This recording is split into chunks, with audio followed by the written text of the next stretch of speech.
Vamos falar agora de um efeito importante, fundamental da posse, é a defesa possessória. Ao falar da defesa possessória, nós temos que trazer a distinção aqui, deixar bem expressa a distinção entre o esbulho, a turbação e a ameaça ou o justo receio de ser molestado na posse. Por quê? Porque cada um deles vai trazer uma possibilidade distinta de defesa. Vamos começar com o esbulho. O que é o esbulho? O esbulho é uma agressão que faz com que o possuidor perca a sua posse. Então é uma agressão que priva o possuidor da posse. Isso é o esbulho. Se ocorrer o esbulho, como o possuidor perdeu a posse, ele quer ser reintegrado nessa posse. O prefixo re significa que ele quer retomar essa posse. Então ele perdeu a posse e ele quer retomar a posse. A ação, olha o diálogo com o processo civil. A ação é uma ação de reintegração de posse. Então o esbulho é a perda da posse. Como o possuidor perdeu a posse, ele quer retomar essa posse, ele vai ajuizar uma ação de reintegração de posse.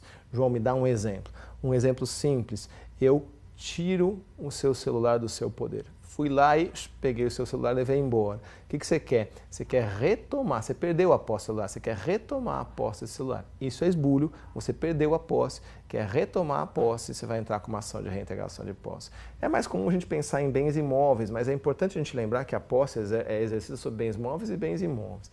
Então vamos pensar, você tem a sua casa, eu invadi a sua casa, te tirei de lá. O que você quer? Você quer voltar para casa. Você perdeu a posse da casa e quer voltar. Então você quer ser reintegrado. A ação é a ação de reintegração de posse. Então, para fechar, no esbulho nós temos uma agressão que priva o possuidor da posse. O possuidor perde a posse, então ele quer retomar a posse. Nesse caso, a ação é a ação de reintegração de posse, ok?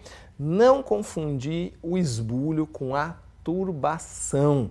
É muito importante a gente fazer essa distinção, ela é muito comum a confusão na prática e eu não quero que você confunda. O que é a turbação? A turbação é uma agressão que não priva o possuidor da posse. Ou seja, na turbação, o possuidor está sendo agredido na sua posse, mas não está sendo privado, ele não perde a posse. Eu costumo dizer para você lembrar que a turbação é uma perturbação. Eu estou lá, estou sendo perturbado, mas não estou sendo privado. Eu não perdi a posse. Lembra disso. Se eu perdi a posse, é esbulho. Se eu continuo na posse sem perder, estou sendo perturbado, daí é turbação. Aí fica mais fácil. Então, por exemplo, aquele vizinho que fica fazendo barulho depois das 10 da noite, incomoda e etc e tal, isso é um exemplo de turbação. Tá certo? Vamos pensar o seguinte, vamos pensar que eu tenho uma casa que tem um murinho, que tem um jardim grande, todo gramado e tal. A rua em frente é uma rua de terra, choveu, tá tudo enlameado e o meu vizinho não quer sujar o pé na lama, o que ele faz? Ele anda por cima da minha grama. Bem simpático o meu vizinho, né? Então ele vai e volta em cima do meu jardim. Já pedi para ele parar, ele é todo truculento e etc e tal, e ele não para. Nesse caso, ele está me privando? Não, porque eu estou na casa, está lá o jardim, mas ele está me perturbando, ele está turbando a minha posse. Aí a ação que eu vou ajuizar é uma ação de manutenção de posse. Repara a diferença. Na primeira eu perdi a posse, no esbulho eu perdi a posse. Então eu quero retomar essa posse, eu quero ser reintegrado. Agora não, eu não perdi a posse. Eu estou lá, mas eu quero ser mantido sem esse cara me perturbando. Aí eu vou ajuizar uma ação de manutenção de posse. Outra dica para você perceber bem essa diferença. O esbulho é passado, a turbação é presente. No esbulho eu perdi a posse. Perdeu o playboy. O que eu quero? Eu quero retomar essa posse. Isso é esbulho. Na turbação, eu não perdi. Eu estou lá ainda, mas eu quero ser o quê? Eu quero ser mantido sem nenhum tipo de perturbação. Então a ação é de manutenção de posse. Cuidado que as pessoas costumam confundir isso, as pessoas costumam errar e erram na prática, erram no processo, erram na ação. Vou dar um exemplo para você. Vamos pensar o seguinte, ó.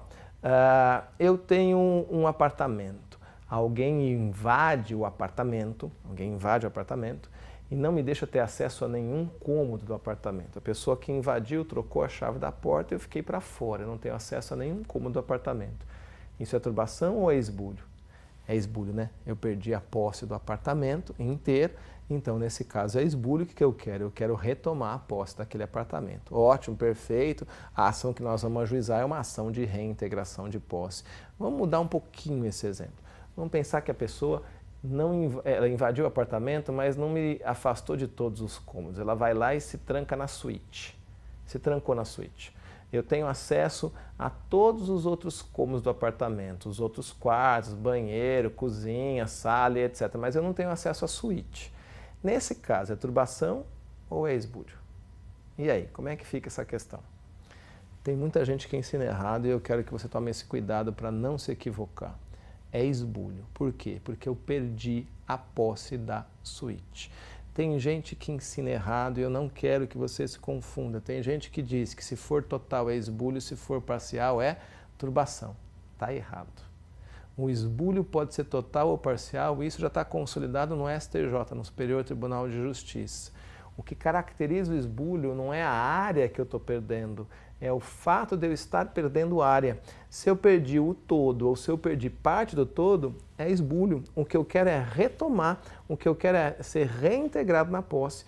Na turbação eu não perco, na turbação alguém me perturba. Então um exemplo simples, e é esse que causa muita confusão e eu não quero que você se confunda. Vamos dizer que eu e você, vamos dizer que nós somos vizinhos de uma casa e as duas casas têm um jardinzão assim. E tem uma briga ali, porque tem um problema no registro, tem uma briga sobre exatamente a divisa. Aonde que é a divisa? Eu acho que eu tenho que entrar um pouco mais para o seu terreno, você acha que o muro está no lugar certo, eu não concordo e etc e tal. E nessa briga nossa, nessa discussão que a gente tem aí, o que acontece? Tem um dia que você vai viajar. E quando você vai viajar, o que eu faço? Eu vou lá e jogo o muro para dentro do seu terreno, porque eu sempre achei que tinha um pedaço lá que era meu. Vamos dizer que eu invadi 5 metros quadrados do seu terreno. O seu terreno tem 500 metros quadrados. Eu invadi 5, 1% do seu terreno. Turbação ou esbulho? Esbulho. Se você é privado do todo, ou se você é privado de parte do todo, você foi esbulhado. O que você vai querer? Você vai querer retomar a posse, não é isso? Excelência, juizão, eu perdi a posse de 5 metros, eu quero retomar essa posse. Vossa Excelência poderia me dar essa ordem, dizer que o João tem que voltar com o muro? Isso é esbulho. Se eu perdi a posse do todo ou de parte do todo, é esbulho. Na turbação eu não perco a posse, como eu te disse. Na turbação eu sou perturbado. É aquele vizinho que fica fazendo barulho, é aquele que fica passando pelo meio do terreno sem autorização, ele está perturbando. Sabe o dono de posto de gasolina, que tem um posto de gasolina na esquina, e daí o pessoal fecha o sinal e o pessoal, ao invés de esperar o sinal abrir, eles dão o gato no posto? Popular, the cat in the post, né? O que é isso, gente? O cara chega lá, fechou o sinal, ele não está querendo esperar, ele vai e passa por cima e passa no posto. Ele só atrapalha, né? Ele não abastece, ele não faz nada. Vamos dizer que sou eu. Todo dia eu estou atrasado para chegar para dar aula, fechou o sinal, ao invés de esperar o sinal, eu dou o gato no posto. Eu faço isso na segunda, na terça, na quarta, na quinta, na sexta, só não faço no sábado e domingo. Semana que vem de novo, segunda, terça, quarta, quinta e sexta. O dono do posto, que é você, já ficou desesperado, já colocou aquele bonecão e eu passei por cima, já colocou faixa, eu passei por cima, já colocou cone, eu passei por cima. Eu estou privando da posse? Não, porque eu só passo por cima às 7h55 da manhã de todos os dias. Eu não privo da posse, mas eu perturbo. Ação de manutenção de posse. Se eu privar da posse, é esbulho. Se eu não privar da posse, é turbação. Ok? Ótimo. Feita essa distinção, falta a terceira hipótese. A terceira hipótese de cabimento da defesa possessória, da proteção possessória, que vai trazer um resultado com um reflexo no processo civil, qual é? É o justo receio de ser molestado na posse. Essas 3 hipóteses você vai pegar no caput do artigo 1210 do Código Civil. Caput do artigo 1210 do Código Civil. O possuidor que for esbulhado ou turbado ou que tiver justo receio de ser molestado na sua posse, poderá defendê-la.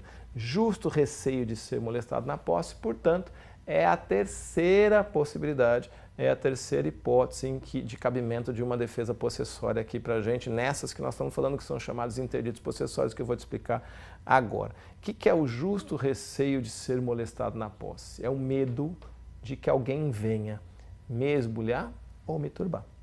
Eu sofri uma ameaça à minha posse. Olha a diferença. O esbulho é passado, eu já perdi a posse. A turbação é presente. Tem alguém me perturbando. Eu estou na posse, mas tem alguém me perturbando. O justo receio de ser molestado é futuro. Alguém falou, vou invadir, vou esbulhar, vou te perturbar. Nesse caso, eu sofri uma ameaça. Não houve ainda nem esbulho nem turbação. Se houve esbulho, eu entraria com a ação de reintegração de posse. Se houve turbação, eu entro com a ação de manutenção de posse.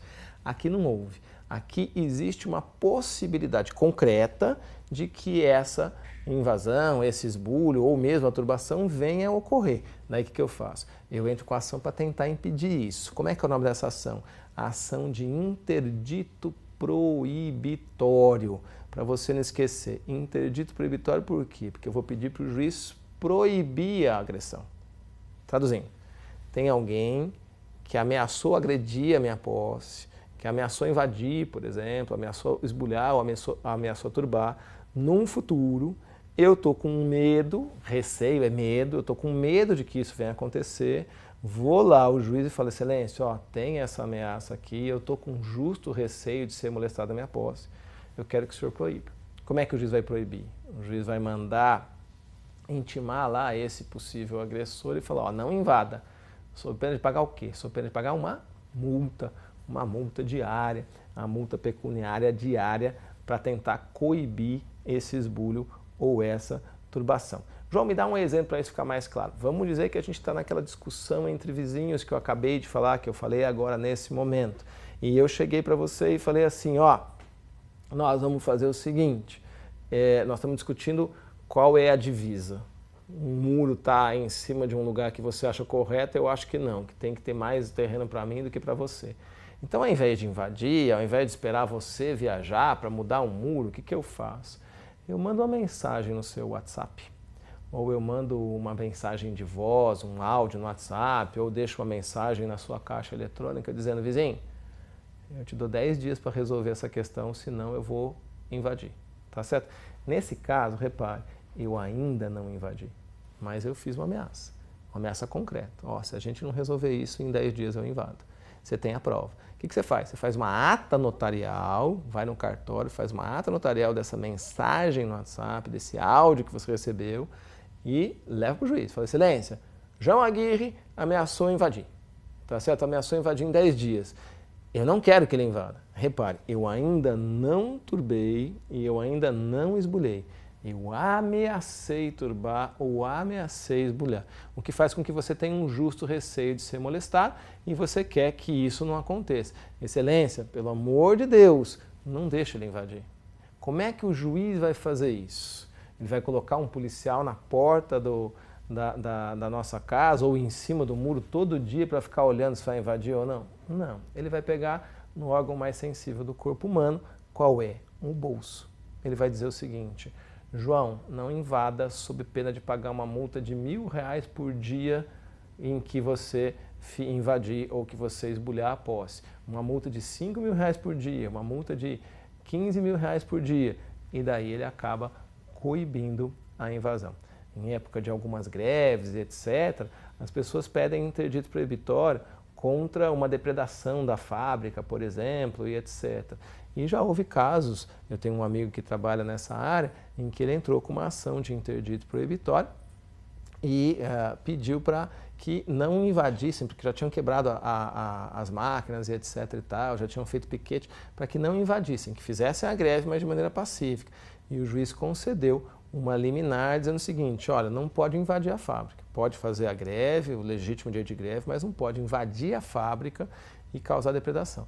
Não invadam sob pena de pagar uma multa, ele fixou uma multa contra o sindicato X de R$150.000. Repare, eu não estou dizendo nada contra o direito de greve, eu sigo a norma constitucional, o direito de greve, e ele é uma garantia constitucional. Aqui é uma outra questão, uma questão possessória. É importante eu frisar isso, porque agora eu vou falar de um outro tema, e esses temas jurídicos acabam levando para uma discussão política.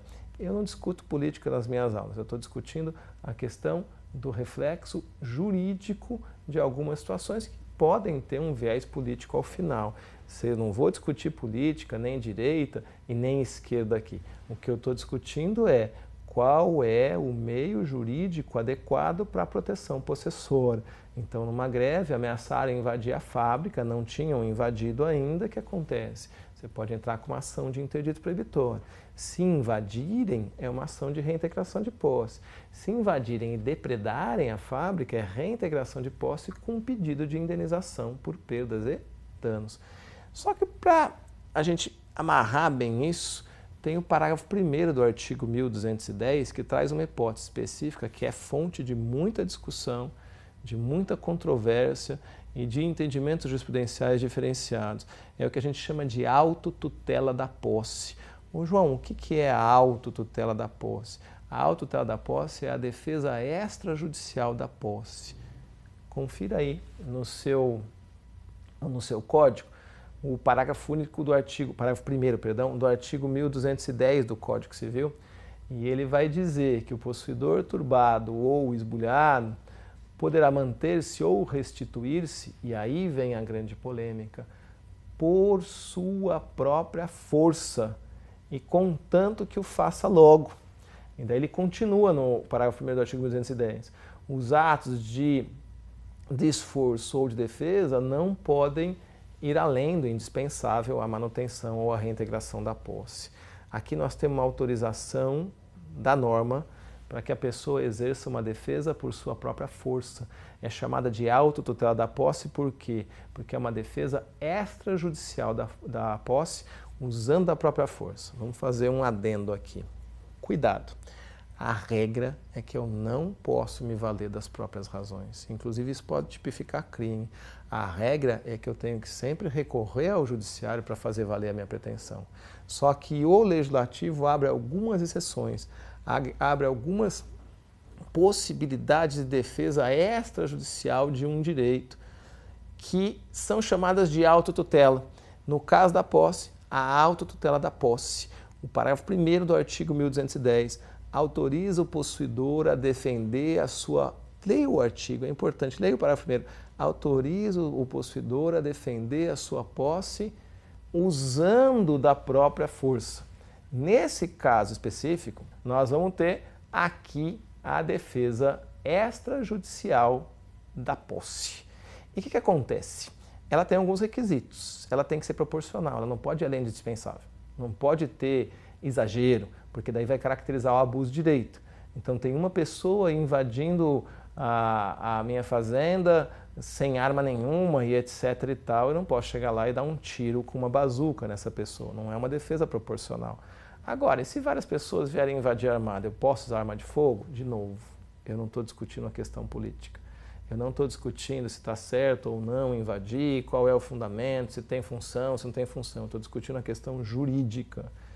E pela questão jurídica, o possuidor está autorizado a defender a sua posse por sua própria força. Essa é uma autorização. Se alguém for invadir a nossa casa, a gente pode defender pela própria força, desde que seja no momento da agressão. Isso é o que a gente chama, na turbação, de legítima defesa da posse. No esbulho, ela é chamada de esforço imediato. Na turbação, legítima defesa da posse. No esbulho, de esforço imediato. É a defesa por sua própria força, tem que ser indispensável, não pode haver excesso e tem que ser realizada no momento da agressão. O nosso código autoriza essa defesa. Isso é fonte de muita discussão, porque a grande discussão é o que é um indispensável. Quando algumas pessoas estão invadindo uma fazenda com foice e enxada, são instrumentos de trabalho, mas que podem ser utilizados como arma de forma indevida. Qual seria a defesa indispensável por sua própria força? Eu sou sempre contra o derramamento de sangue, eu acho que no caso aí o ideal seria ir ao judiciário. Mas o fato é que o Código autoriza essa defesa e isso, fazendo uma pesquisa na jurisprudência, você vai ver que é fonte de intensa controvérsia.